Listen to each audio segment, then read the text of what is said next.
Et bonjour à tous, bienvenue à vous dans ces nouvelles vidéos des énergies du mois d'octobre déjà. Déjà un grand merci à tous pour vos abonnements, vos commentaires, vos likes, etc. Ça me fait plaisir et chaud au cœur de vous lire à chaque fois. On va attaquer du coup aujourd'hui, comme je disais, avec les énergies du mois d'octobre. Donc on va rentrer dans une nouvelle saison.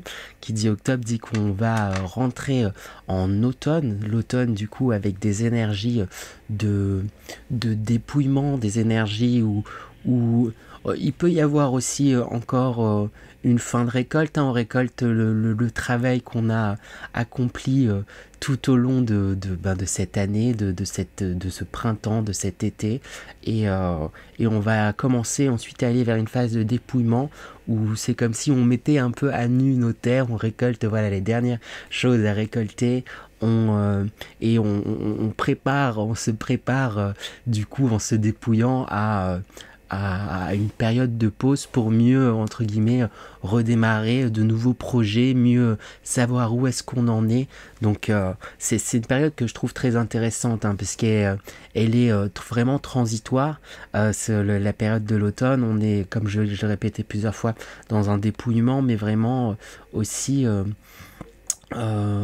il y a encore des énergies de récolte, encore des énergies aussi où on prépare certaines choses, donc on sème aussi encore quelques idées, on fait encore certaines choses, et le tout en revenant à l'essentiel pour soi. Donc c'est voilà, je trouve une saison assez intéressante. Après, comme toute saison, j'ai envie de dire. Sur ce, eh ben, on va pouvoir attaquer.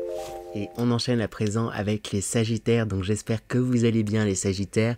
On attaque sans plus tarder avec l'énergie principale. Pour ceux qui me connaissent savent, comme j'aime bien le dire, ça permet de donner la couleur pour vous pour ce mois d'octobre 2022. Donc quelle énergie principale pour vous les Sagittaires pour ce mois d'octobre 2022? C'est marrant, exactement la même carte que pour les premiers. Que ce juste avant du coup on a la carte du coup soyez courageux, courageuse. J'ai envie de vous dire la même chose, du coup ne lâchez rien les Sagittaires, ne lâchez rien. Petit coup de mou là peut-être, hein. C'est le début de l'automne aussi, il y a des choses là qui viennent vous remuer et dont il va falloir vous dépouiller. Mais vous avez votre lumière intérieure qui est très importante, qui est là. On voit ce phare, on voit cette lune qui brille, on voit votre côté émotionnel qui refait surface, peut-être qui vous rend aussi sensible et peut-être à fleur de peau vis-à-vis de certaines choses qui viennent vous titiller, mais ne lâchez rien.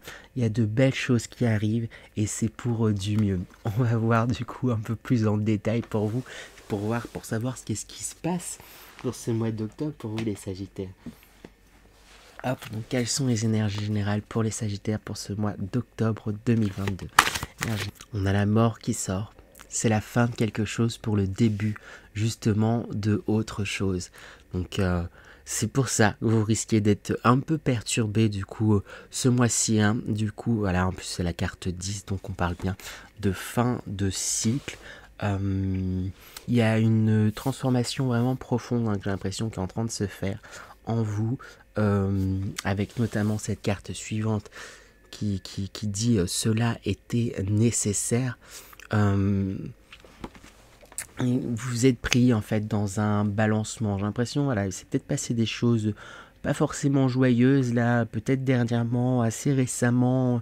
J'ai l'impression en tout cas, ou si c'est pas récemment, c'est certaines blessures, certaines choses qui reviennent en fait, qui ressurgissent en ce mois d'octobre. Mais voilà, si ça ressurgit, c'est pour que vous puissiez justement capter et comprendre que voilà, même si c'était pas des choses qui étaient à vous souhaiter, qu'on ne souhaite à personne, c'était entre guillemets une étape nécessaire dans votre vie, dans votre évolution. C'est ce qui vous permet, c'est ce qui vous a permis, c'est ce qui vous permettra, de justement évoluer, de justement passer comme justement un certain palier. Parce que spoiler alert, on a la carte des illusions, mais juste derrière on a connexion cosmique qui arrive, et là c'est vraiment avec cette porte et cette justement superbe connexion cosmique, c'est comme si on parlait justement d'un nouveau palier hein, qui est en train de se franchir dans votre vie. C'est juste que je pense pendant un bon moment, pendant ce mois d'octobre en tout cas, un bon 2/3 j'ai l'impression, vous risquez d'être dans ce balancement entre... il y a quelque chose où parfois vous réalisez que c'était quelque chose qui était nécessaire pour pouvoir avancer, mais parfois vous, vous restez comme cloîtré et bloqué, et parfois un peu à vous morfondre. Le mot est peut-être un peu fort ou peut paraître un peu dédaigneux, mais c'est pas du tout ce que j'ai envie de vous faire passer, ce qu'on a envie de vous faire passer. Mais là, avec cette carte justement Illusion, on voit qu'il y a une personne qui a un bandeau, je vais réussir, sur les yeux. Et c'est comme si tout ce que vous souhaitez là quelque part c'était à votre portée, mais tant que vous vous laissez ce bandeau sur les yeux et que vous vous confrontez pas entre guillemets à certaines choses, vous ne vous laissez pas la possibilité de pouvoir atteindre justement vos rêves, de pouvoir atteindre justement ce que vous souhaitez. Et il y a voilà, un petit découragement, mais c'est pour ça qu'on vous dit là, soyez courageux ou courageuse avec cette carte principale. Mon regard est de nouveau attiré vers celle-ci, mais je vous la remontre, hein, soyez courageux, courageuse. Si on vous le dit, c'est qu'il faut vraiment rien lâcher, hein. Vous êtes également entouré, il y a du monde, vous manquez pas d'idées, pas d'ingéniosité.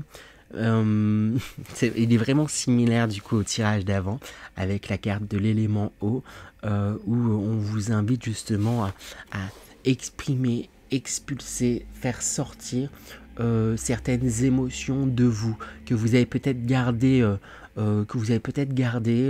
peut-être certains depuis longtemps, même si j'ai l'impression que pour la plupart c'est vis-à-vis de quelque chose quand même d'assez récent, hein. Il y a quelque chose à exprimer, expulser, que vous gardez pour vous, et quelque part c'est ce qui vous ronge, c'est peut-être des peurs, ces trucs, mais des fois juste de le sortir d'une façon ou d'une autre, ça va vous aider à prendre conscience que ce n'est pas aussi...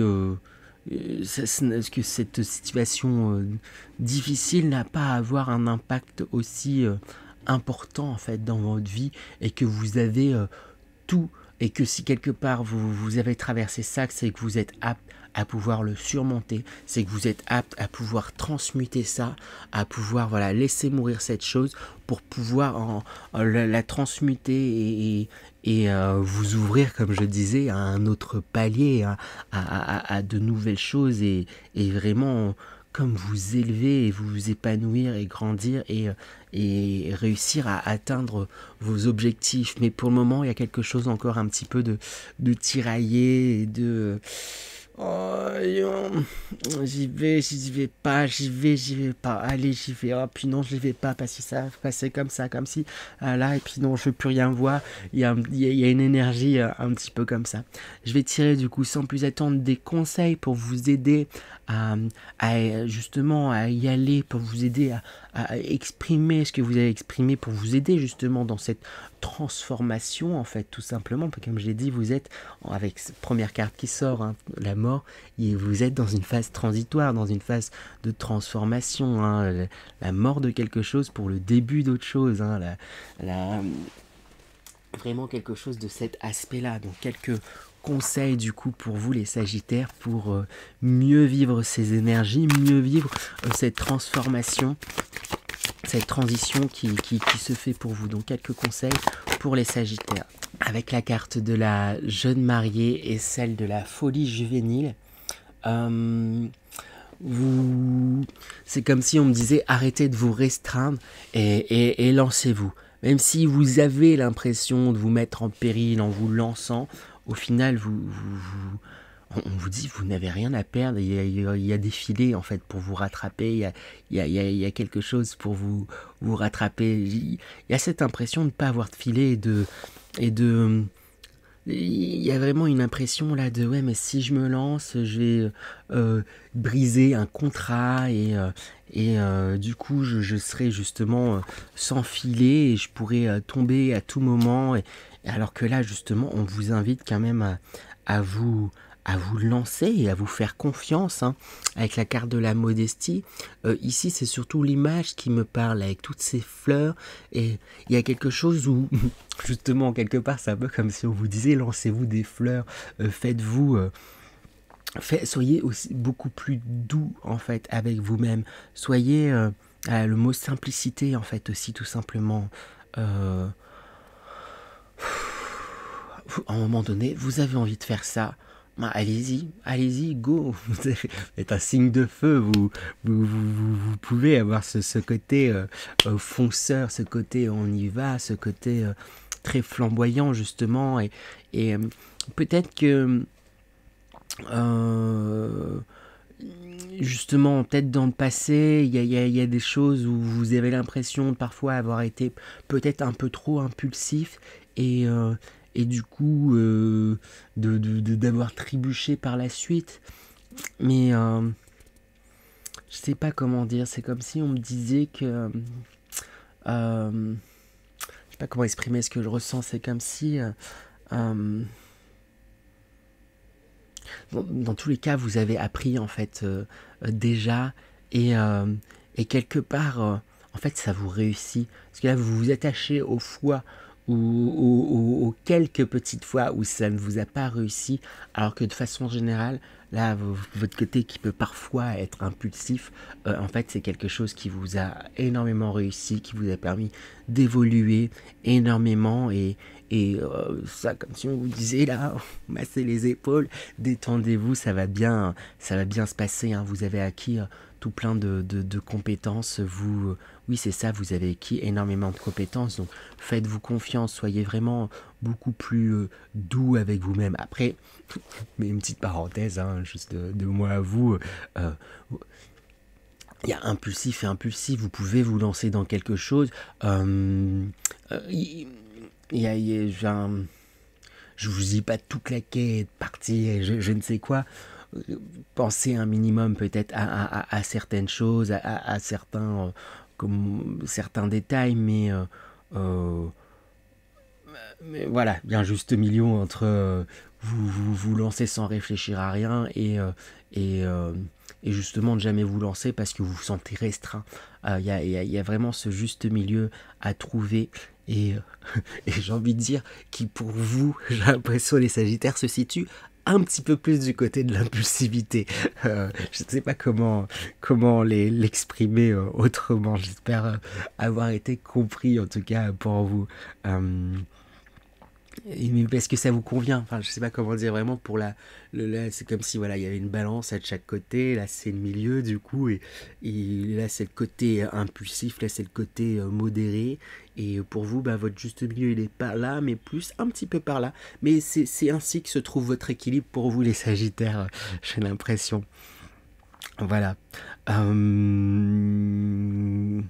Donc n'hésitez pas à foncer, mais dans une juste mesure non plus. Si vous êtes trop d'un côté aussi, bah voilà, la balance est déséquilibrée totalement et tout tombe. Mais lancez-vous, lancez-vous, lancez-vous, lancez-vous. J'ai envie de le répéter plein de fois, hein. Mais faites-vous confiance et soyez beaucoup plus doux avec vous. Sachez voir vraiment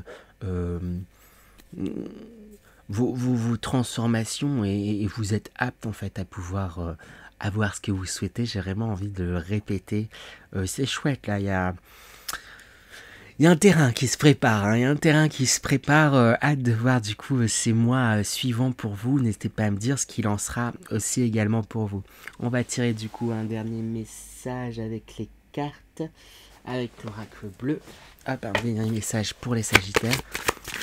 On a la carte de la ville, mais ici la façon dont on se représentait, c'est comme si vous étiez justement ce point. Et c'est comme si il était un petit peu en dehors, il prenait un petit peu de recul. Peut-être que si vous êtes en ville ou quoi, ça peut être intéressant de prendre un petit peu de recul. Voilà, n'hésitez pas peut-être à aller à la campagne ou globalement c'est juste prendre un petit peu de recul en fait sur les choses, sur les situations, sur un milieu aussi ou peut-être où vous êtes en fait tout simplement. Vous êtes peut-être dans un milieu, dans quelque chose et comme vous êtes le nez en plein dedans, vous vous rendez pas compte en fait de certains agencements, de certaines choses et tout, etc. Vous le voyez du coup forcément de votre point de vue. Et c'est ça qu'on vous demande, c'est de changer un peu de point de vue en prenant un peu de hauteur. En prenant de la hauteur, bah, vous allez vous rendre compte, ah oui, moi la ville, je la voyais comme ça, comme ça, comme ça. Et en fait, là maintenant que je suis en haut, je vois que bah, par ici, il y a de beaux jardins, mais ils sont cachés par-ci, par-là, par truc et tout, etc. Voilà, je suis comme pour ceux qui, si vous savez que j'aime parler en métaphore. Mais voilà, vraiment, on vous invite à prendre un peu de recul sur la situation. Euh, Qu'est-ce que vous risquez réellement? Réellement. Écrivez vos peurs, hein, peut-être sur un papier, exprimez-les. Mon regard est attiré de nouveau vers la carte de l'eau. Je l'ai peut-être pas assez insisté du coup. Si on me rappelle vers cette carte, c'est que j'ai peut-être pas assez insisté sur le côté d'exprimer en fait vos émotions, ce qui se passe en vous. Comme j'ai dit, que ça puisse être votre peur, que ça puisse être ce qui vous attire aussi tout simplement. N'hésitez pas à l'exprimer. Et peu importe la façon dont vous l'exprimez, que ce soit peut-être par la peinture, j'allais dire, donc peut-être la peinture, et justement par les arts, mais je vais dire par l'écrit aussi au départ, par la parole justement, l'exprimer à vos proches, l'exprimer, ou sinon peut-être tout simplement un professionnel, si c'est peut-être plus difficile d'en parler à des proches pour le moment, mais déjà, rien que de vous le dire à vous-même, mais se dire à soi-même, pas en le laissant juste dans sa tête. Parce que des fois, quand on fait... Ah, moi, le premier, ça m'est arrivé. Oui, je me suis dit, mais en fait, on prend pas le temps de réellement poser les choses, des fois, quand on veut se dire réellement les choses. Donc, si vous le faites qu'avec vous-même, passez par l'écrit ou enregistrez-vous, mais verbalisez-le, en tout cas, d'une façon ou d'une autre. Voilà. Pour vous aider justement à dépasser ça et arriver dans cette libération, cette nouvelle étape hein, qui arrive bientôt en fait pour vous les Sagittaires. Chouette. Voilà, on va faire du coup un petit peu de bibliomancie. Comme je disais, ça fait longtemps que j'en ai pas fait, donc j'ai décidé de le faire pour ces guidances du mois. J'ai sélectionné 2 livres. Le Conversation avec Dieu, tome 3, je sais pas pourquoi, et Jacques Salomé, Compte à aimer, compte à s'aimer. Et pour vous, j'ai envie de prendre Conversation avec Dieu. Bibliomancie, c'est que je vais prendre un passage au hasard du livre, vous le lire, et du coup faire un rapport avec votre situation, vous dire ce que je ressens du coup par rapport à ce passage, et voilà. Pour l'instant, et afin d'illustrer cela, pense à quelqu'un qui sait seulement que s'il pouvait juste avoir un peu plus de temps, un peu plus d'argent ou un peu plus d'amour, il serait véritablement heureux. Voilà le passage du coup que je viens de prendre au hasard pour vous. Peut-être que déjà il y a des choses qui vous parlent déjà naturellement, donc prenez cela bien sûr. Je vais essayer d'apporter une lecture complémentaire, j'ai envie de dire, de ce passage, ne serait-ce que déjà par rapport au tirage et par rapport à ce que je ressens en plus. Ce passage, vraiment, ça me fait penser... on a trop souvent, comme le dit moi le premier, hein, des fois tendance à se dire... Non mais je vais attendre le jour où je serai riche, où il y aura ou quand j'aurai telle chose, ou quand j'aurai telle chose, ou quand la situation sera mieux, ou je vais attendre telle chose. Il y a un truc où on est dans l'attente en se disant je vais attendre de moments beaucoup plus propices pour pouvoir se lancer dans quelque chose, pour pouvoir être heureux en fait justement. Et quelque part... l'instant parfait, l'instant propice, il n'arrivera jamais en fait si vous vous lancez pas. On a cette impression de ah non mais je vais attendre pour faire ça parce que là c'est pas le bon fois, je vais attendre parce qu'il me faut de telle chose et là c'est un peu ça que j'ai l'impression dont on vous dit, c'est voilà, c'est ça, on est à la recherche d'un peu plus d'argent, un peu plus de temps, un peu plus d'amour pour pouvoir être véritablement heureux, mais en réalité, de la façon dont je vois et je ressens les choses, faut se donner et faut s'octroyer justement du temps il faut s'octroyer on peut être heureux en fait, peu importe la situation dans laquelle on est, peu importe ce qui se passe dans sa vie. Je sais que ça peut être difficilement reçu par certains si vous êtes dans des situations compliquées. Après, c'est ma façon de voir les choses, hein. Je précise, c'est la mienne, c'est pas celle de tout le monde, mais et du coup provoquer entre guillemets votre ce que vous souhaitez, allez-y, hein. Ça me fait penser du coup à cette carte, c'est quelque part vos rêves, ils sont accessibles, ils sont là, ils peuvent être presque palpables, mais non, je vais pas tout de suite, je garde ce bandeau sur les yeux parce que là c'est pas le moment, il faut que j'attende le mercredi en 12 du 24 après la lune et là ça sera tout aligné et ça sera mieux si je me lance à tel moment. Voilà, j'exagère un petit peu, mais il y a quelque chose un petit peu de cet ordre-là pour vulgariser un peu la façon dont je ressens ce passage et justement après ça peut être aussi un point de départ ce que là ce qui est dit dans le passage, c'est pour l'instant, afin d'illustrer cela, pense à quelqu'un qui sait seulement que s'il pouvait avoir un peu plus de temps, un peu plus d'argent, un peu plus d'amour, il serait véritablement heureux. Faites une liste justement de si vous aviez plus d'argent, plus de temps, plus d'amour, plus de tout, qu'est-ce que vous feriez? C'est peut-être ça la question en fait, tout simplement à vous poser. Je pars aussi dans plein de choses. Mettez-vous dans la situation, imaginez, ok, j'ai plus d'argent, plus de temps, j'ai plus d'argent, j'ai plus d'amour, j'ai plus de moyens, j'ai plus de trucs. Comment je m'y prendrais et qu'est-ce que je ferais? Faites-vous un petit listing de tout ce que vous feriez et ensuite, partez du principe, ok, j'ai une contrainte de temps, j'ai une contrainte d'argent, j'ai une contrainte de je ne sais qu'est-ce encore. Comment je peux quand même aller et faire ces choses que j'aimerais, que j'ai notées là, que si je ferais plus de temps, plus d'argent, comment je peux aller vers ces choses-là. Parce que il y a toujours un moyen, spoiler alert, il y a toujours un moyen de pouvoir arriver et de se diriger dans ces directions-là, en fait, en réalité. Peut-être pas, et même sûrement pas de la façon dont vous l'imaginez, mais il y a des chemins détournés qui vous amèneront du coup et puis c'est des choses que vous avez envie de faire alors que il y a tous les cautions sont au vert, tous les drapeaux sont au vert, c'est que c'est des choses qui vous rendent heureux et il n'y a pas et quelque part il n'y a pas à attendre pour être heureux. J'espère avoir été clair dans du coup cette explication. Voilà pour vous les Sagittaires, j'espère que cette guidance vous a plu. Si c'est le cas, n'hésitez pas à vous abonner, pourquoi pas à liker, partager et commenter. Moi ça aide la chaîne justement à se développer, à gagner en visibilité, hein, toutes ces petites actions et voilà, encore un grand merci à tous et je vous dis à très bientôt. À bientôt les Sagittaires.